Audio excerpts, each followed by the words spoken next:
أما بعد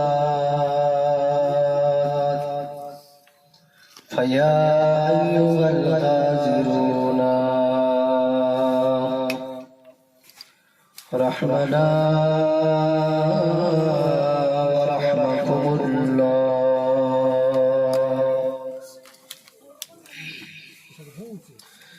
إن الله وملائكته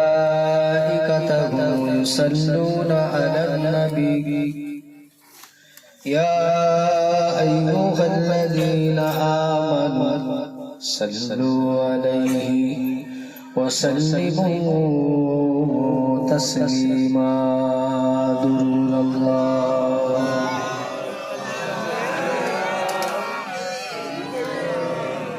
وعلى آل سيدنا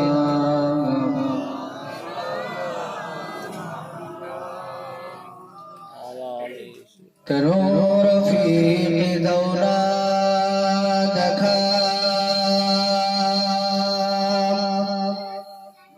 কি কসুর করেছি আমি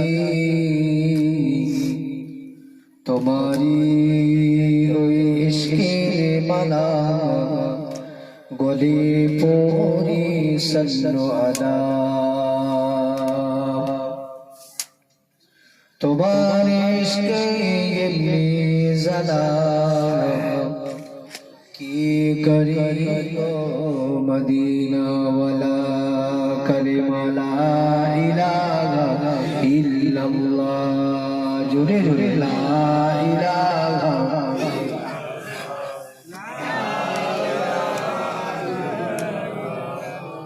মুহাম্মাদুর রাসূলুল্লাহ আল্লাহুম্মা সাল্লি আলা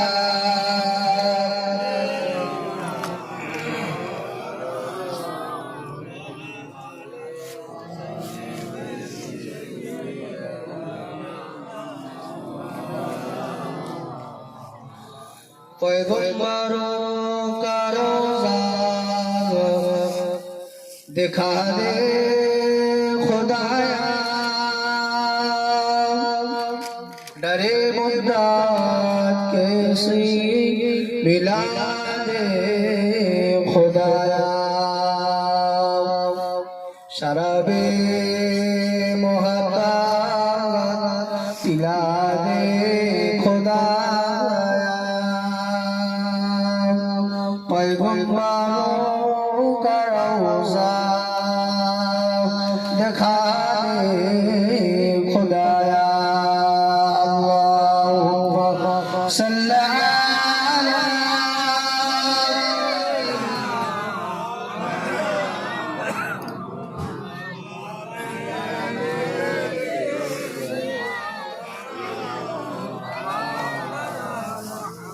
कलिमा ज़िक्र ला इलाहा इल्लल्लाह ला इलाहा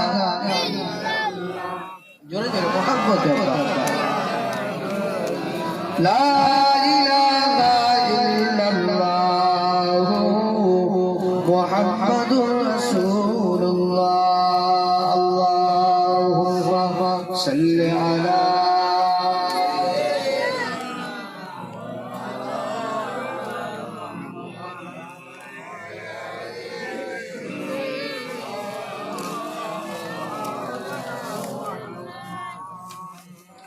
আলহামদুলিল্লাহ সমস্ত প্রশংসা সমস্ত গুণগান সমস্ত তারিফ সেই মহান মালিকের দরবারে জানাই যিনি আমাদেরকে বরকতপূর্ণ মজমা জান্নাতুল টুকরা বাগানে আমাদের প্রত্যেকে আসার এবং বসার তৌফিক দিয়েছে। সেই মহান আল্লাহ দরবারে একই সঙ্গে সমবেত কণ্ঠে সকলে শুকর গুজার হই, সকলে বলি আলহামদুলিল্লাহ। বিশ্ব নবীর প্রতি জানাই অসংখ্য দরুদ ও সালাম, সকলে বলি সাল্লাল্লাহু আলাইহি ওয়াসাল্লাম। ভাইরা, আপনারা আখিরে মোনাজাত করে সকলে যাবেন তো? মাশাআল্লাহ, পুরো মুসলিম এরিয়া একটা মাহফিল হচ্ছে। পাড়া বা গ্রাম হিসাবে আমরা লোকজন খুবই কম এসেছি। যাক আল্লাহ পাক আমাদেরকে যাদেরকে নিয়ামত করেছেন, দয়া করেছেন, আল্লাহ পাক এই জান্নাতের টুকরা বাগানে আসার তৌফিক দিয়েছেন।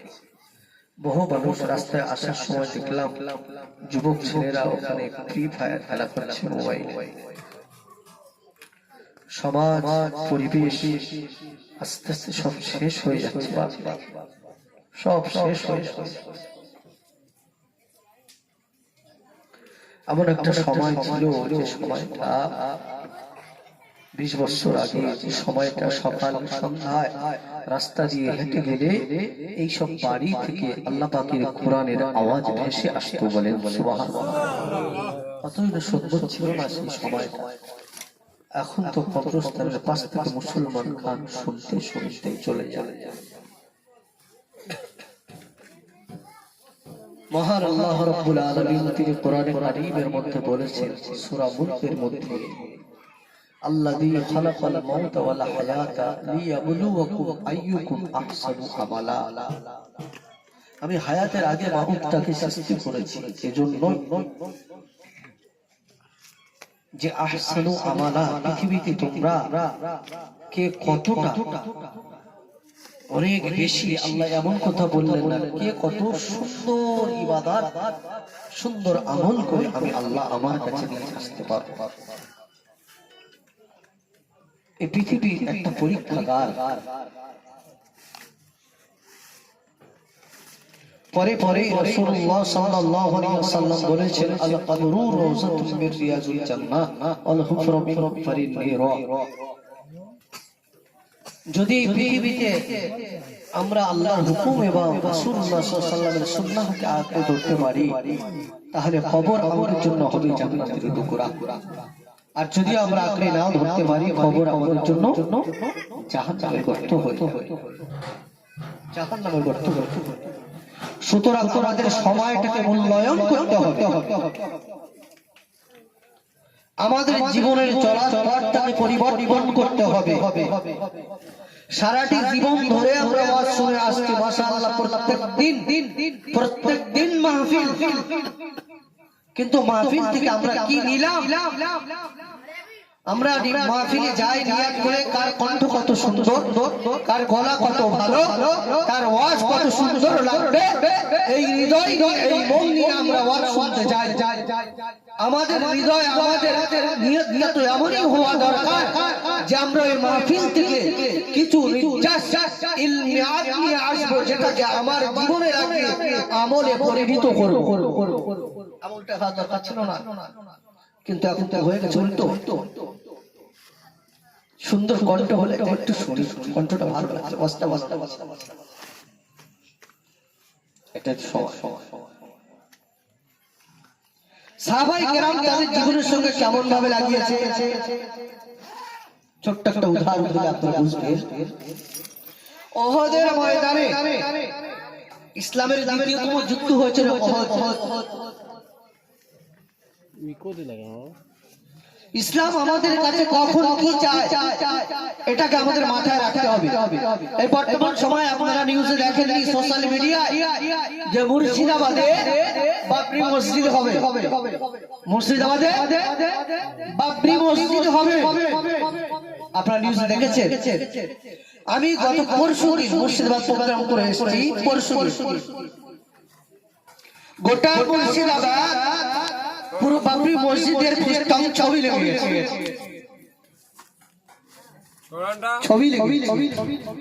আজকে বাবরি মসজিদ 1992 সালে যেটা ধ্বংস করা হয়েছিল 6ই ডিসেম্বর, ঠিক সেই সময় বাবরি মসজিদে ওই গম্বুজের উপরে শাবল মারেননি। ওই সময় মনে হয়েছিল 200 কোটি মুসলমানের কলিজায় শাবল মারা হয়েছিল। আর যখন একটা কথার ভিত্তিতে আমাদের ওই ঐতিহ্যবাহী ভারতবর্ষের সবথেকে প্রাচীনতম বাবরি মসজিদ, সেই মসজিদটাকে একেবারে যখন কথার ভিত্তিতে কেড়ে নিল, সারা বিশ্ব 200 কোটির উপরে মুসলমান তারা একেবারে সবরে জামিল করেছিল, সবর করেছিল। আজকে যদি মুর্শিদাবাদে বাদরি মসজিদ হয় তাহলে তো অসুবিধার কথা নয়, ঠিক না? এই জন্য বুঝতে হবে ইসলাম আমাদের কাছে এই মুহূর্তে কি চায়। সাহাবায়ে কেরাম বুঝতেন। হুজুর সাল্লাল্লাহু আলাইহি ওয়াসাল্লাম তিনি যখন উহুদের ময়দানে চলে গেলেন, লোহার নিজে টুপি পরেছে, নিজে যুদ্ধ পরিচালনা করতে নিজে লোহার টুপি পরেছে। হুজুর সাল্লাল্লাহু আলাইহি ওয়াসাল্লাম তিনি নিজে সাহাবায়ে কেরামদেরকে বলে দিচ্ছে, তুমি ওখানে যাও, তুমি এই পাহাড়ে যাও, তুমি ওই পাহাড়ে যাও, তুমি এদিকে এসো, তুমি ওইদিকে এসো। ও আমার ভাইরা, জন যুবকেরা, পর্দানিশিনা মা ও বোনেরা, আল্লাহ নবী, আল্লাহ হাবিব আমার, আল্লাহ রাসূল আমার উহুদের ময়দানে সাহাবায়ে কেরামদের যখন পরিচালনা করছিলেন, এমন তো অবস্থায় আল্লাহ নবী আমার সাহাবায়ে কেরামদের প্রশিক্ষণ করতে করতে করতে করতে আল্লাহ নবী আমার হাবিবুল্লাহ উহুদের ময়দানে যারা গিয়েছেন দেখবেন একদিকে ছোট্ট একটা পাহাড় একেবারে উঁচা হয়ে রয়েছে, ছোট্ট পাহাড় কোন দিকে উঁচা হয়ে রয়েছে। প্রিয় নবী সাল্লাল্লাহু আলাইহি ওয়াসাল্লাম নবী আমার আস্তে আস্তে আস্তে আস্তে ওই পাহাড়ের উপরে তিনি ওঠার জন্য অগ্রসর হতে লেগেছেন, কিন্তু না না না, আল্লাহ নবী আমার এত স্তূপ হয়ে গেলেন, আল্লাহ নবী আমার উপরে উঠতে পারছেন না, আল্লাহ নবী আমার উপরে উঠতে পারছেন না। তাড়াতাড়ি চারিদিকে কাফির মুশরিকরা তীর বল্লম তরবারি নিয়ে দাঁড়িয়ে আছেন, কিন্তু না না ভাইজানেরা আমার, আল্লাহ নবী এই উপরে ওঠাটা আল্লাহ নবী সাহাবীরা দেখতে পেয়ে গেলেন। আল্লাহ নবী কি বলেছিলেন, সাহাবীরা ছুটে এসো, আমি পাহাড়ে উঠতে পারিনি, আমাকে ধরে তোলো। বলেন নেই, কারণ সাহাবায়ে কিরামরা জানতেন কখন কোন সময় লাগবে, কোন সময়টা কি প্রয়োজন আছে। ঠান্ডার সময় আমার লেপ দরকার, কম্বল দরকার, ব্ল্যাঙ্কেট দরকার। এই ঠান্ডার সময় যদি লোক ব্ল্যাঙ্কেট কম্বল আমি ব্যবহার না করি তাহলে কি বলা যায়? ঠান্ডা লাগবে।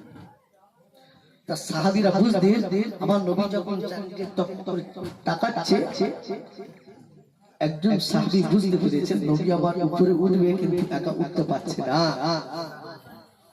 সুবহানাল্লাহ বলার জন্য রেডি হয়ে যান, খুব জোরে বলতে হবে। ও ভাইজানেরা আমার, আল্লাহ নবী, আল্লাহর হাবিব আমার এদিকে ওদিকে তাকানো, আল্লাহ নবীর সাহাবায়ে কেরামদের মধ্যে একজন সাহাবী দূর থেকে দেখতে পেয়েছেন, না না না, আমার নবী দয়া নবী আমার ওই পাহাড়ের উপরে উঠবেন। আমি আল্লাহ নবীর এই চারিদিকে তাকানোটা বুঝতে পেরেছি। আল্লাহ নবী প্রাণপ্রিয় সাহাবী, আল্লাহ নবী কলিজা সাহাবী হযরতে তালহা রাদিয়াল্লাহু তাআলা আনহু আস্তে আস্তে আস্তে আস্তে আল্লাহ নবীর সম্মুখে পায়ের কাছে তিনি শুয়ে পড়েছেন। আল্লাহ নবী নূরের বাদারের দিকে তাকিয়ে বললেন, ইয়া রাসূলুল্লাহ, ইয়া হাবিবাল্লাহ, ইয়া নবিয়াল্লাহ, হুজুর আপনি চিন্তা করবেন না, আমি বুঝতে পেরেছি আপনি পাহাড়ের উপরে উঠবেন। আমি আপনার কদমে শুয়ে পড়লাম, আমি আপনার কদমে শুয়ে পড়লাম। আমার বুকের উপরে পা দিয়ে পাহাড়ের উপরে উঠে যা। আর জোরে বলে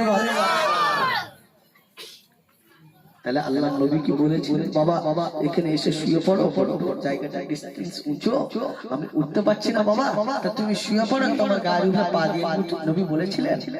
বলে সাহাবায়ে কেরাম বুঝতে পেরেছিলেন যে আমাকে ওখানে দরকার, কি আমাকে ওখানে দরকার, সেজন্য সাহাবী শুয়ে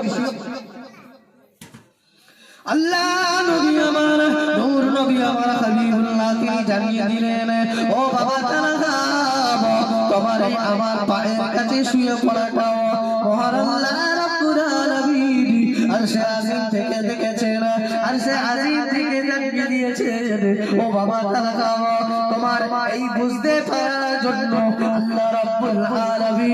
আল্লাহ রাব্বুল আলামিন আরশে আজিম থেকে তোমাকে জান্নাতের সুসংবাদ দিয়ে দিয়েছে। তোমাকে জান্নাতের সুসংবাদ দিয়েছে। নবীর সংস্পর্শ থেকে, নবীর সংস্পর্শ থেকে কি জীবন গঠন করেছে। আজ কোরআন হাদিস আমাদের কাছে এসেছে 1400 সালে, 1400 বছর হয়ে গেল। আর আমরা কি নিতে পারবো আব্বা? আমরা কি নিতে পারবো? তারা কি নিয়েছে? দুইটো কিতাবের সংস্পর্শে এসে বিশ্বের শ্রেষ্ঠ মানুষে পরিণত হয়েছিল তারা। এক হচ্ছে কিতাবুল্লাহ, এক হচ্ছে সুন্নাতুর রাসূল। সারা পৃথিবীর শ্রেষ্ঠ মানুষ।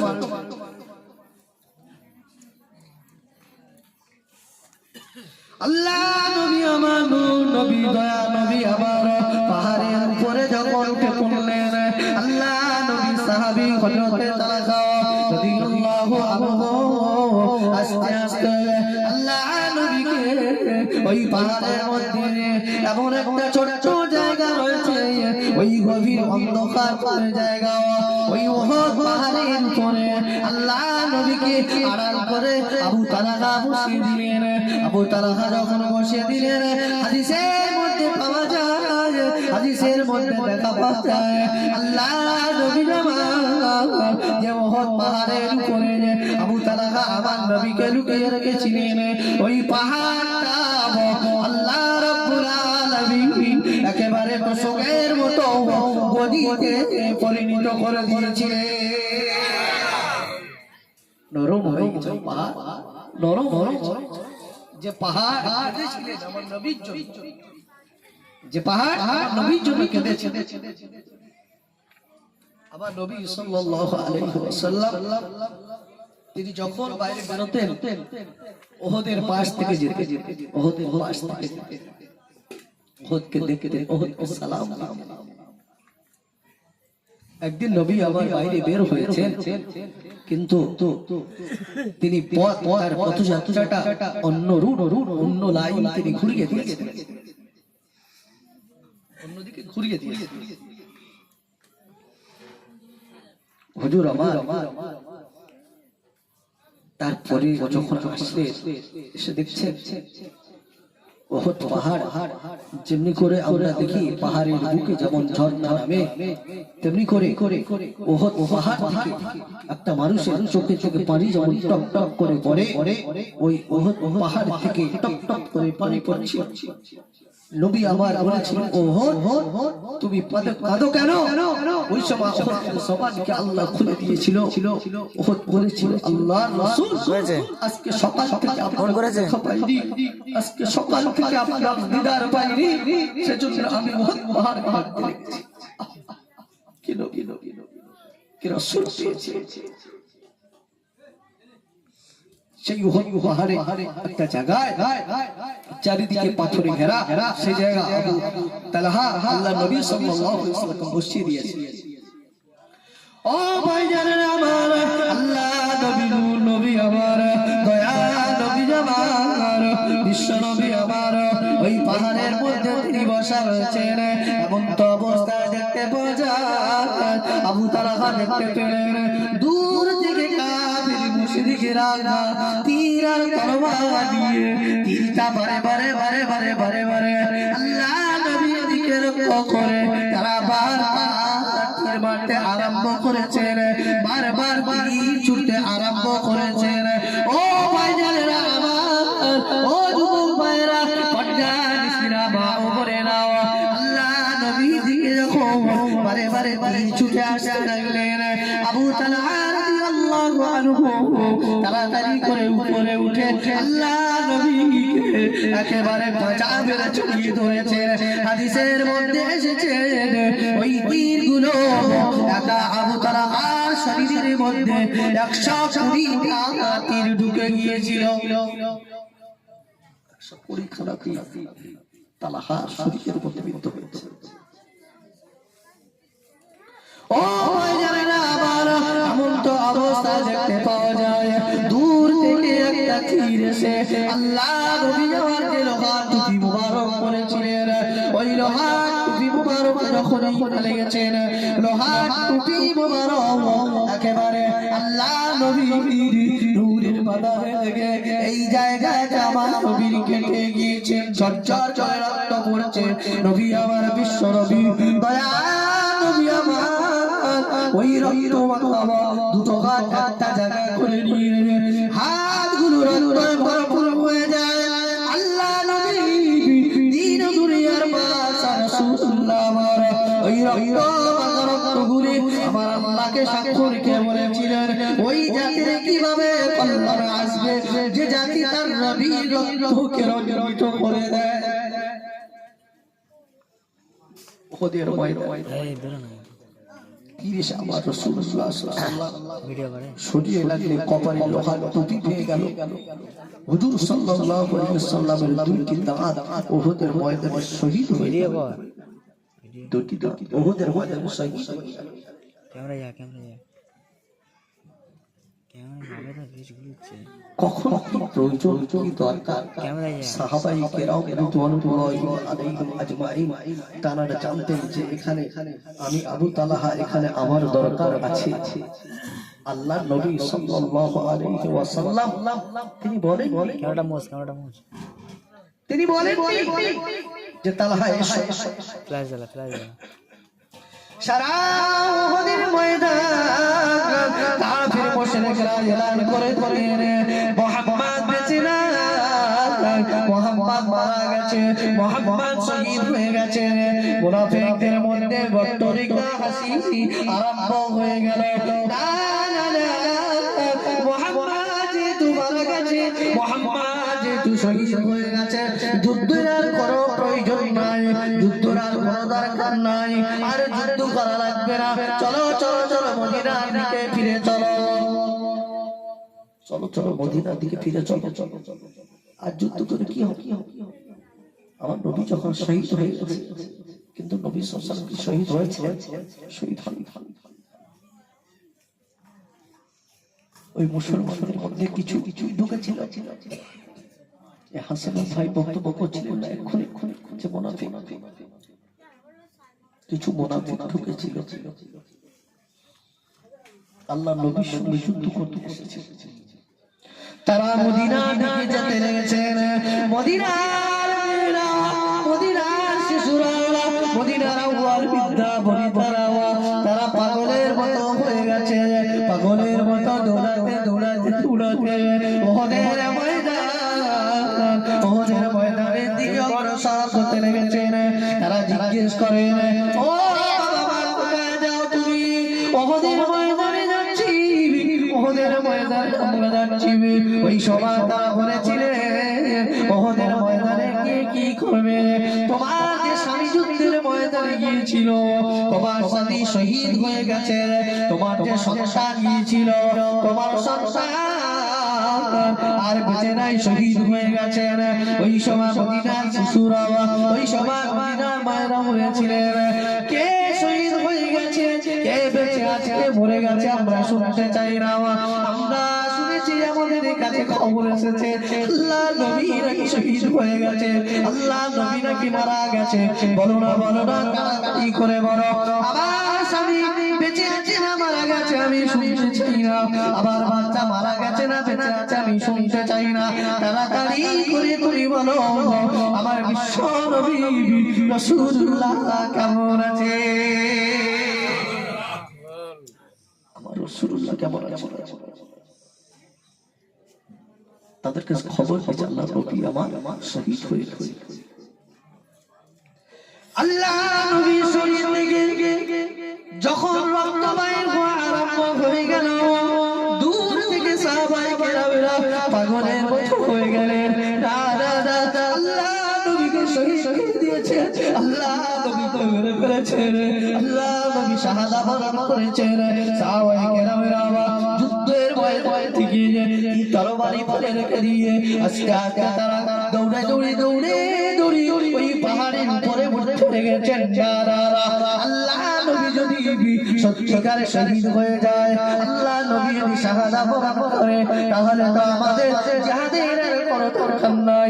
আবু বকর ছুটে আসলেন, আবু বকর ছুটে আসলেন, হযরত ওমর ছুটে আসলেন, এক গুচ্ছ সাহাবায়ে কেরাম তারা দৌড়ে দৌড়ে আমার নবী আমার রাসূলুল্লাহর কাছে ছুটে আসলেন। কিন্তু না না না, আম্মা জান মা ফাতেমা রাদিয়াল্লাহু আনহা হাঁটুতে জান্নাত, তিনি দেখতে পাচ্ছেন আল্লাহ নবীর মাথা মোবারক থেকে রক্ত বন্ধ হয় না। তিনি কি করলেন, ওই খেজুর গাছের বিছানা তিনি পুড়িয়ে ছাই বানিয়ে নিয়ে আল্লাহ নবীর ওই ক্ষত জায়গাগুলো তিনি দিতে লেগেছেন, ক্ষত ক্ষত দিতে লেগেছে। হুজুর সাল্লাল্লাহু আলাইহি ওয়াসাল্লামের এই যে লোহার টুপি যেটা পরেছিলেন, সেই লোহার টুপি ভেদ করে এখানে ঢুকে গিয়েছিল কপালে। বিশ্বনবী আল্লাহ পাক যাকে আল্লাহর পরে মর্যাদা দিয়েছেন সবচেয়ে বেশি,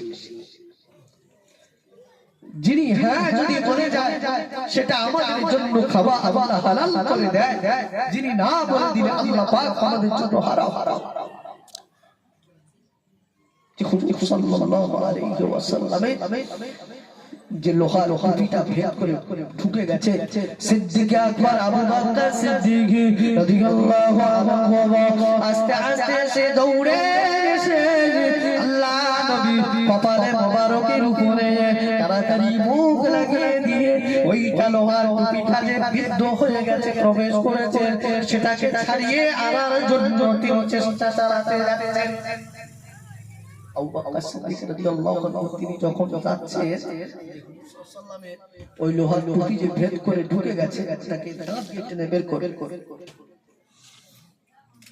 ও ভাইজানেরা আমার, আল্লাহ নবী আল্লাহ রাসূলের কপাল থেকে সিদ্দিক আকবর যখন হঠাৎ উঠতে যাচ্ছেন, ওই যে আবু তালহা আবু বকর সিদ্দিক রাদিয়াল্লাহু আনহুকে বাধা দিলেন, ও ভাই আবু বকর, আজকে আল্লাহ নবীর কপাল মোবারক থেকে ওই টুপি লোহাটাতে বিদ্ধ হয়ে গেছে, তুমি তুলবে না ভাই, আমি আবু তালহা আমি নিজের দাঁত দিয়ে তুলবো ভাই, তুমি তুলবে না। আল্লাহ নবী আমার দয়া নবী আমার বলেছিলেন, ও আমার বাল্যকালের বন্ধু, ও আমার কিশোরকালের বন্ধু, ও আমার হিজরতের সঙ্গী আবু বকর, তুমি আবু তালহাকে বাধা দিও না বাবা, তুমি আবু তালহাকে বাধা দিও না। দেখো না দেখো না, আবু তালহার শরীরের মধ্যে 120 খানা তীর আমি রাসূলুল্লাহ সাল্লাল্লাহু আলাইহি ওয়াসাল্লাম আমাকে হেফাজতের জন্য তিনি 120 খানা তীর শরীরের মধ্যে বিদ্ধ করে নিয়েছেন।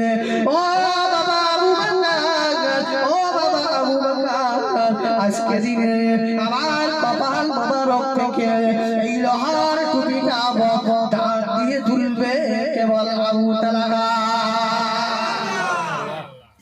আবু তালহা এর হক আবু বকর তুলো না বাবা। হাদিস পাকের মধ্যে এসেছে, আবু তালহা রাদিয়াল্লাহু আনহু যখন উপর থেকে কাফেররা পাহাড়ের উপর থেকে তীর মারছিলেন, তালহা রাদিয়াল্লাহু আনহু দুইটি হাত এভাবে পেতে রেখেছে আল্লাহ রাসূলের মাথার উপরে রেখেছে। দূর থেকে এত তীর এসেছে, দু হাত আবু তালহার ইন্তেকালের আগে মানে ওহদ যুদ্ধের পরে ওনার এই দুইটি হাতের মধ্যে কোনো গোশত ছিল না, কোনো গোশত ছিল না। এত তীর দুটো হাত দিয়েছিলেন তিনি। হুজুর সাল্লাল্লাহু আলাইহি ওয়াসাল্লামের মাথার উপরে শত শত তীর এসেছে, হাতে বিদ্ধ করে দিয়েছে, গোশত কোনো ছিল না। আল্লাহ নবী আমার দয়া নবী আমার নবী আমার আল্লাহ নবী রাসূলুল্লাহ আমার ওহদের ময়দান থেকে বিরাট করে আল্লাহ নবী আমার মসজিদে নববী শরীফে মিহরাবে বসে আছেন, এমন তো অবস্থায় দেখতে পাওয়া যায়। আল্লাহ নবী আমার বলতে লাগলেন, ও আমার সাহাবীরা, ও আমার সাহাবারা, আমি রাসূলুল্লাহ তোমাদেরকে কিছু সুসংবাদ শোনাবো। আল্লাহ নবী সাহাবীরা বলেছিলেন ইয়া রাসূলুল্লাহ ইয়া হাবিবাল্লাহ আপনি শোনান না, আমরা শুনতে চাই। আল্লাহ নবী আমার বলেছিলেন ও আমার সাহাবীরা তোমরা বলো না বলো না বলো না। আল্লাহ রাব্বুল আলামিন আল্লাহ পাক রব্বুল আলামিন একজনকে জান্নাতের সুসংবাদ এখন জিবরাইল এসে আমাকে দিয়ে গেলেন। ও আমার সাহাবীরা বলতে পারো সেই সাহাবীর নাম কি? বলতে পারো? সাহাবীরা বলেন আল্লাহু ওয়া রাসূলুহু আলাম।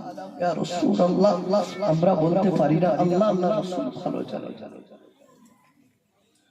আল্লাহ নবী বললেন এখন মহান আল্লাহ জিবরিল আমিনের দ্বারা সংবাদ আমার কাছে দিলেন আবু বকর তিনি জান্নাতে আমার সঙ্গী হয়ে থাকবে। জোরে বলেন সুবহানাল্লাহ।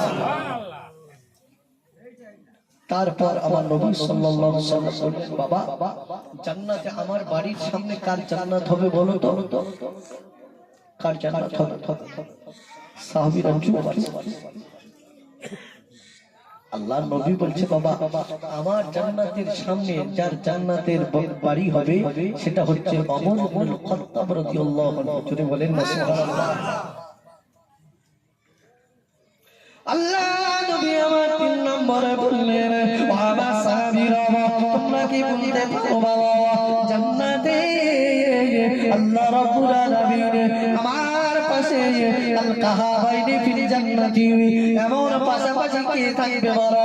হযরতে আবু তালহা মসজিদে নববী শরীফে বসে বসে তিনি চিন্তা করছেন না না না না আল্লাহ নবী আমার খুশমেজাজে মনে হয় আবু তালহা আমার জান্নাতে সুসংবাদ দেবে, কিন্তু না না না আল্লাহ নবী আমার বললেন আল কাহাবাইনি ফিল জান্নাতি হযরত উসমান রাদিয়াল্লাহু আনহু জান্নাতে আমার পাশে থাকবে।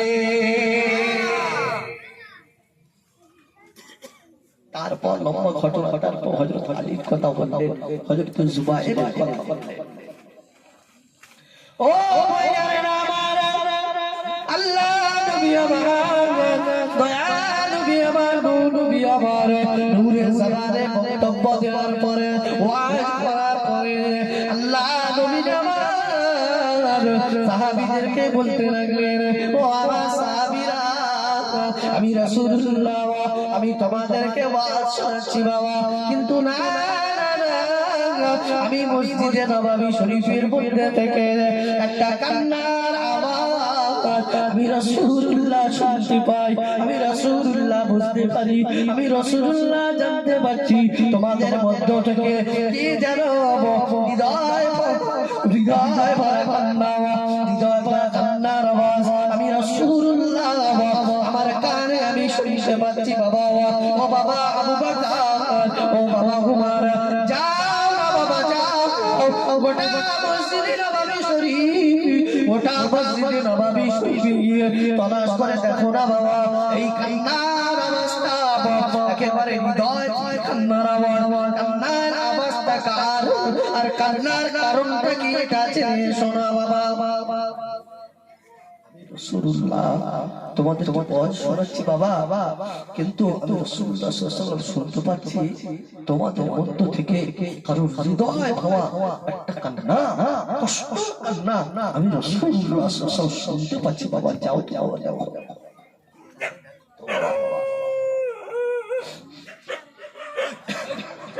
হৃদয় ভাঙা কান্নার আওয়াজ কার একটু দেখো। ও ভাইজানেরা আমার আল্লাহ নবী আল্লাহ হাবিবি দুনিয়ার বাদশাহ নূর নবী আমার সোনা নবী আমার ছিলেন। ও বাবা আবু বকর যাও না বাবা তুমি যাও, তুমি না গেলে এই মদিনার মসজিদের কান্নার আওয়াজটা গুমমুক্ত করা যাবে না বাবা। হযরতে আবু বকর সিদ্দিক রাদিয়াল্লাহু আনহু আস্তে আস্তে আস্তে আস্তে মদিনায় মসজিদে নববী শরীফের একেবারে একটা কোণা চলে চলে একটা কোণা গিয়ে দেখছে এটা অন্য কেউ নয় কান্নার কারণটা অন্য কোনো সাহাবী নয়, কান্নার আওয়াজটা অন্য কোনো সাহাবী নয়, ওই সেই তালহা রাদিয়াল্লাহু তাআলা আনহু। হাদিস শরীফের মধ্যে এসেছে না হযরতে তালহা রাদিয়াল্লাহু আনহু তিনি যখন মসজিদে নববীতে বসে বসে তিনি ক্রন্দন করছিলেন, কান্না করছিলেন, তার হাত দুটো এমন ভাবে তিনি ঘষাঘষি করছিলেন, কেননা আল্লাহ নবী উহুদের ময়দানে তার হাতের মধ্যে এত তীর তিনি নিয়েছিলেন, মৃত্যুর আগ পর্যন্ত দুইটি হাত প্যারালাইসিস হয়ে গিয়েছিল। ও ভাইজানেরা আমার, আল্লাহ নবী, আল্লাহ নবী আমার, সোনা নবী আমার জামানে জানিয়ে ও বাবা আবু বকর কান্নার আওয়াজটা কার বাবা? আবু বকর বলেছিলেন, ইয়া রাসূলুল্লাহ, ইয়া হাবিবাল্লাহ, এই কান্নার আওয়াজ হযরতে আবু তালহা কান্নার আওয়াজ। আল্লাহ নবী আমার তিনি কেঁদে ফেলেছেন, তিনি কান্না করছেন। আবু বকর কি বললেন? ও বাবা আবু বকর, ও আবু বকর, ও আমার বন্ধু আবু বকর, ওই আবু তালহাকে নিয়ে আমি রাসূলুল্লাহ আমার কাছে নিয়ে এসো। আরো জোরে বলো সুবহানাল্লাহ। তালহাকে আমার কাছে নিয়ে এসো। আল্লাহ রাসূল সাল্লাল্লাহু আলাইহি ওয়াসাল্লাম কাছে কাছে কাছে নিয়ে আসে। নবী আমার জিজ্ঞেস করছেন, বাবা তালহা তোমার কান্নার কারণ কি বাবা? কান্নার কারণ আমি যার জন্য কাঁদি সে যদি আমার কাছে এসে আমার কান্নার কথা জিজ্ঞেস করে তাহলে কান্নাটা আরো বেড়ে যাবে না? আমার রাসূলুল্লাহ সাল্লাল্লাহু আলাইহি ওয়াসাল্লামকে জড়িয়ে ধরেছে। ইয়া রাসূলুল্লাহ, ইয়া হাবিবাল্লাহ, হুজুর আমার বিয়াদবি মাফ করুন, হুজুর আমার বিয়াদবিকে ক্ষমা করুন। ইয়া রাসূলুল্লাহ, ইয়া হাবিবাল্লাহ, আপনি যখন জান্নাতের সুসংবাদ শোনাচ্ছিলেন, আপনি যখন সাহাবায়ে কেরামদের নিয়ে জান্নাতের বর্ণনা করছিলেন, জিবরিল আমিন নাযিল হয়ে গেল, সবাইকে জান্নাতের সুসংবাদ দিল।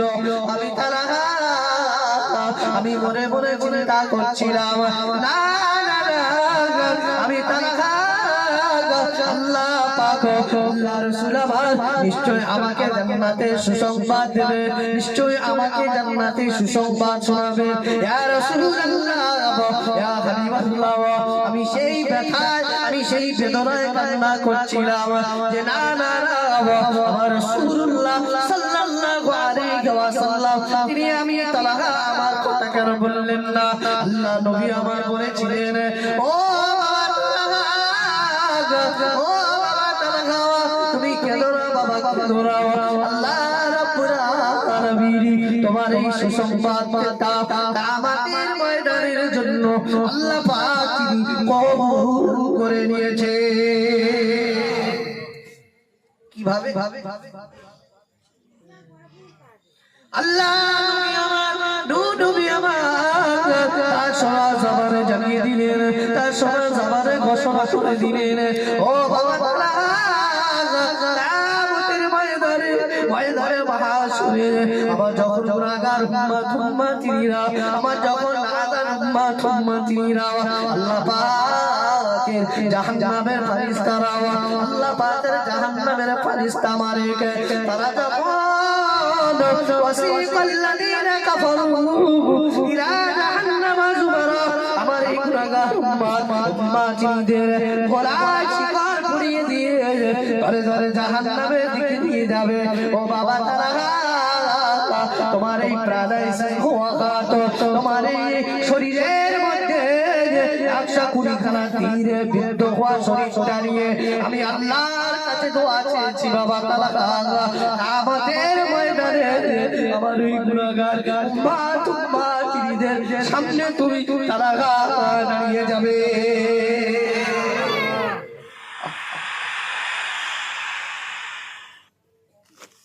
ও বাবা তালহা, তুমি চিন্তা করো না তালহা, শুধু তাই না, আমি আমার আল্লাহর কাছে দোয়া চেয়েছি, আমি আমার আল্লাহর কাছে কাছে দোয়া চেয়েছি। শুধু তাই নয়, হযরতে তালহা রাদিয়াল্লাহু আনহু তিনি যখন ইন্তেকাল হয়ে গেলেন, আল্লাহ নবী আমার তিনি নিজেই ওই তালহা রাদিয়াল্লাহু আনহু জানাজার নামাজের ইমামতি করেছিলেন।